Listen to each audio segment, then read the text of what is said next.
Hey, good afternoon, everybody. How are you? This is Freddie Ewan, three-time GM of the Year, 2023 Pantheon Cup champion, the 2024 Pantheon Cup runner-up. Hope everyone is having a great Tuesday. We are 2 days away from the NFL starting. My Philadelphia Eagles are going to be hosting the Dallas Cowboys in game one, defending the title. The banner is going to drop in Philly on Thursday and should be the start of a great season. I know this is the time of year when all football fans were just, going crazy. College football started last week. I'm not that big of a college football guy, but watched some games. I watched Texas lose, and Archie Manning did not look too good. But giving it up to Ohio State for getting a big win there. The other great thing is fantasy football is in full effect. I got most of my drafts done. Um, got my big draft tonight. The TPFFA KAL draft is tonight. Can't wait to see everybody. It's going to be super exciting. What we are going to talk about today is this is still, we brought it up last year. If anyone watches the show, is the John Galt League. This is basically a no limit draft where it's actual dollars and you can spend as much money as you want on players. Last year it was insane, huge prize pool. This year it was off the wall insane. I think the prize pool increased 53%. Some of the bidding was just insane. I mean, we saw last year everyone was shocked that Amon St. Brown went for $350, and this time they just blew him out of the wall. So it was absolutely crazy. I think there's $15,000 in the pot. Um, my team, me and my co-GM Jay Wins, who is one of the greatest fantasy football minds, one of the greatest brains that I know in fantasy football, was my co-GM, and we spent a little more than I spent last year. I think I spent $282 last year, and probably another $100 during free agency, and really ended up getting getting a decent team where I think I hit top five in points. I made the playoffs. I got knocked out of the first round, but it was a huge bonus if I had been able to get into the money and whatnot. So this year we spent a little bit more. I think we were still one of the ones that were lower, but we're just going to talk. The average spend for this, like I said, it's no limit. It was created by my good friend Joe Murray and Doug Hortzman, who doesn't play in it. But, Joe is taking charge and has been the commissioner. I'm going to share my screen. The average spend on this was $915, I believe, which was the average spend for teams. I know two teams went over $2,000, but I'm going to share my screen. Hopefully, give me 1 second here, see if I can get everything up. I put this all together today. Where absolutely. So we're just gonna go over some things over here. If you guys, yeah, here's my screen right here.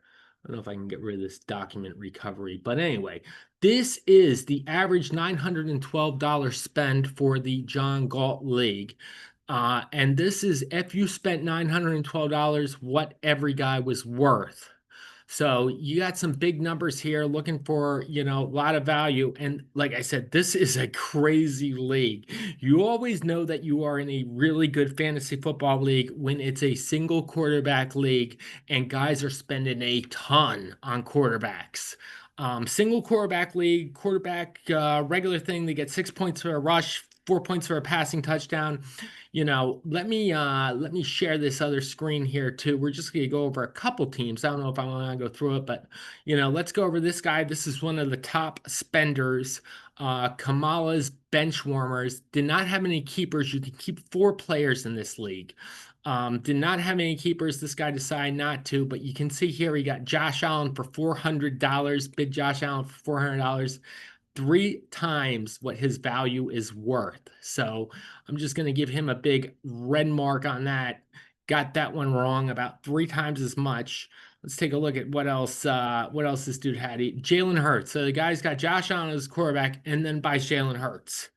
I don't know the strategy to that. I hope it works out for him. This guy spent over 2 grand, but you see Jalen Hurts worth $88, so he did not hit value on that. Um, Amon St. Brown, $300, a little bit less than he was last year. CMC, $275. Trey McBride, $185. Let's just take a look and see how he did there. Amon St. Brown, $170, about two times, plus Trey McBride, $125. And how much did he spend on him? I think he spent $275, so he didn't hit anything there too. Bump. And the other guy, I think it was James Cook, $225. Nico Collins, $325. DK Metcalf, $126. This is all actual money. Let's see what DK Metcalf is worth here. Where is Metcalf? $102. So did not hit there. This poor guy, he just really didn't hit on anything there. He spent about $2,000, has a good team, but, and there's definitely different ways that you can go about this draft. If you want to spend a lot of money, you're definitely going to be in good shape to win it. But there's also a lot of different ways to win, like there's top 3 points every week and whatnot. So, like I said, we were looking for value in this. I'm going to go to a team that didn't spend as much, see if we can find us. Well, let's just, so we had Malik Neighbors as one of our keepers. We bought him for $55 last year. And, if you look at Neighbors price right now, $179. So we hit value on that guy. Boom.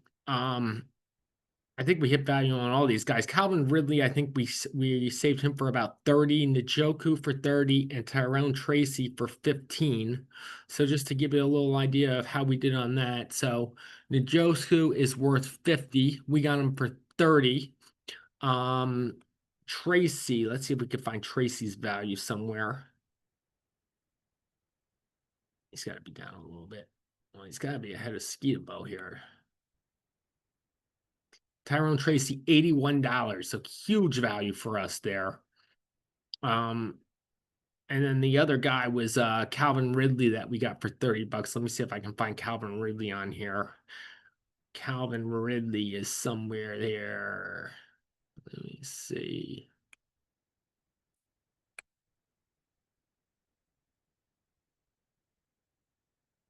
Going blind. I can't find Calvin Ridley at all. Maybe they didn't put him on here, or maybe he's just lower. I can't find this guy at all.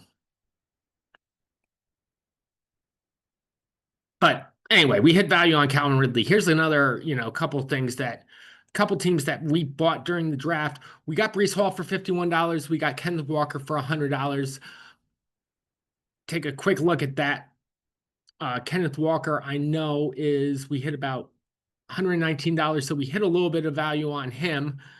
Breece Hall, $120. We got for him for about half less value. So another big win for us.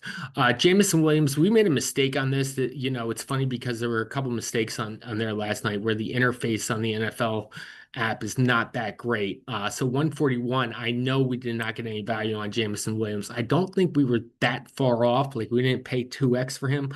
Oh, there's Calvin Ridley, $74. So we paid about 30 for him. Jameson Williams, let me see if I can find this guy. He's got to be around here somewhere. $73. So we paid about 2x for him. Big thing is, like I said, quarterbacks, huge amount spend, as you can see, $400 for Jacob, or for Josh Allen, $200 for Hurts. We got Pat Mahomes for $45. And then when you look at this, Pat Mahomes, $53, which is about what the quarterback should go through in a one quarterback league. Really just, like I said, you always know you're in a good league when people are drafting quarterbacks early and paying a lot for money. Jerry Jeudy, $33. J.K. Dobbins, $12. Pittman, Jaden Blue. Let's just go ahead and take a look at Jerry Jeudy really quick. Judy's got to be somewhere along here. Pittman we got for 15. He's valued at 29. Judy 72, which we got for 33. So, we hit value on this whole draft. Does that mean that we're going to win the league? Probably not. There's two really good teams out there, but we're definitely paying a lot less than most players to have a shot at some big money, even though our odds were a lot less than some. Let me go through another guys. I actually like I think Joe Moo actually did a smart job with this, believe it or not. So Joe Smith, Joe kept Joe Burrow, T. Higgins, Laporta, Devontae Smith, Jonathan Taylor for $100. I think he got some value out of that. Let's take a look at how much Jonathan Taylor's worth. 166 that he got for 100. So Joe definitely hit some value on that one. Um, and he probably spent, I think he might have spent, he spent a decent amount. Chase $305, but 276. So he didn't get exactly, top the best value on it, but 305 for Chase when you saw before that, I think one guy spent $350 on Nico Collins, another guy spent so, some huge amount on St. Brown. So I think Chase at 305 and they have him listed here at 276 is actually not a bad deal at all. Brock Purdy he gets for $36. I know he didn't hit Tony Pollard, right? Paid $177 for Tony Pollard. Let me see how much this guy's worth. Pollard is 112. So hey, not that bad. Not 2x or 3x over like some of these guys. 177, not a bad deal. I think Joe Moo had a good draft. I don't know how much it was to keep Burrow, but $68. You can see what he's worth over here. Let me take another guy here, and this guy had a lot of keepers. This was another one of the big spenders. Was Bad News Bears, my man Tuna. I'm not sure how much he paid for all these guys. Keepers. I might be able to find it actually. If you just give me 1 second, I might be able to find it here. See how much these keepers are for everyone.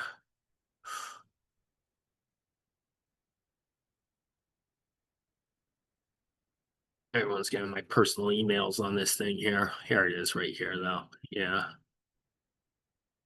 Yeah, here's all the keepers. So, let's take a look at the Bad News Bears. And this guy kept spent a ton on keepers. $635 to keep. 172.50 for Barkley. Let's see if he got some, yeah, he got some value to keep him there, believe it or not. So good job with that, Tuna. Let's take a look at the next guy, Bijan Robinson, $150. 219, got a good deal there. The keepers were great, actually. I didn't think this should be a keeper league, but keeping it really Justin Jefferson 205 and Drake London for 48. Jefferson's going to be right about even. So, yep. And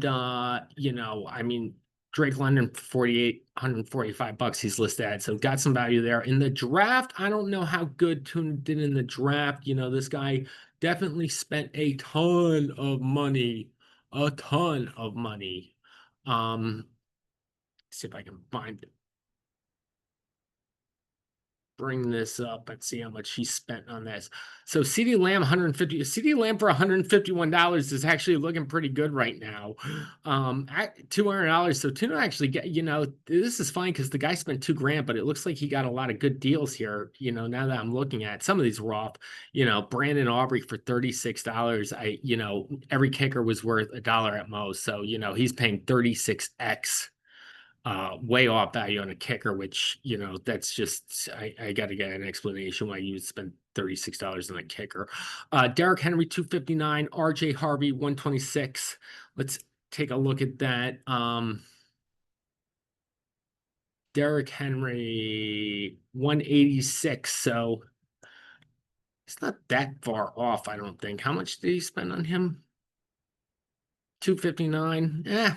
RJ Harvey for 126 is probably a bad idea. See how much off he was that. Harvey's got to be 87, so not really that bad. Still gonna give him a red there, but not that bad compared to some of the others. Marvin Harrison 103, that's got to be a good deal. I mean, that's got to be a good deal for Marvin Harrison at 103. Let's see what they have Harrison listed as 96. So a little bit over. Little bit over, but the thing is, this guy set his team up pretty good. Lamar, this is the one big mistake. So once again, two quarterbacks this guy's got. He's got Lamar Jackson for $411, than Dak Prescott for $71. So, one quarterback league and spent over $500 on our almost $500 on quarterbacks, which I just don't get. So, 4x for Lamar Jackson, and then Dak Prescott, you can see is listed at $11 if you spend a total of 912, and just insane $71 for him. McMullen 90, Andrew 65, Ricky Pearsall $101. That's a lot. And look at these guys. I mean, this is crazy because these are both two rookies. Loveland might be a keeper at $7 right there. I know he's a Bear fan, but $67 on Tyler Warren. Tyler Warren might be a great player. $31, you're paying 2x for him, as you see. And then,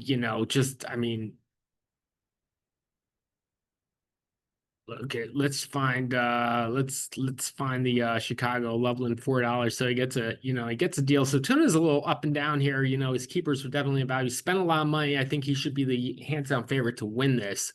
And Bennett, the problem is it's funny because you go over $500 in this league and you have to pay a penalty. You have to pay 50% for every dollar that you spend, and this is all actual money here. Which is crazy. It's just absolutely crazy that this is all actual money that you have to spend, and really just makes it nuts almost. Makes it absolutely nuts, but definitely a cool concept. I always think I would love to see us really take this John Galt League and have these John Galt leagues all over the country, because it's really just insane. Some of this drafting, you guys got to get guys with big wallets to obviously do this, but just the concept of it, how it was put together.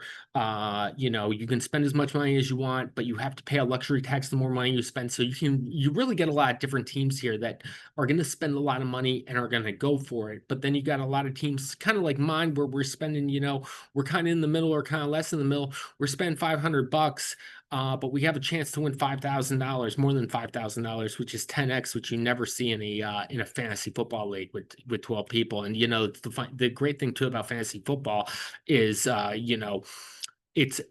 when the playoffs comes, it's like a crapshoot. I always think that fantasy football is a lot like, and you've heard me say this before, like a multi-table poker tournament where it's, the best players who play poker tournaments for a living are not necessarily the ones that always win. I always think, fantasy football is a lot like playing in a poker tournament where, the better fantasy football player or the better team might have 15 lottery tickets to win it all, while the worst team might have 2 or 3 tickets. Same thing in a poker tournament.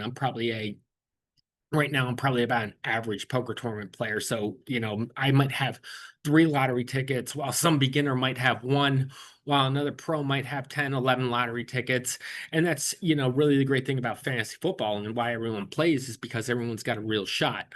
The draft is important, but then again, the regular season is important too. Making sure that it's a head-to-head matchup, understanding what your point system is, understanding how many wide receivers you start, understanding what your quarterback gets points for. Like I said, if you're paying $400 for a quarterback, like, these quarterbacks should be getting 6 points for passing touchdown, 6 points for rushing touchdown. Unfortunately, that's not the way it works in this league right here. So kind of really shocking just that somebody spent the money on quarterbacks. But I think it's a great job by we'd really love to see this league going. Hopefully we'll get Joe Moo on soon, and we'll talk about the John Galt League as we go through. And who knows, maybe we can create our John Galt app or something like that and go from there. Anyway, that's the show. I have the TPFFKEL draft tonight, where it is obviously my favorite league.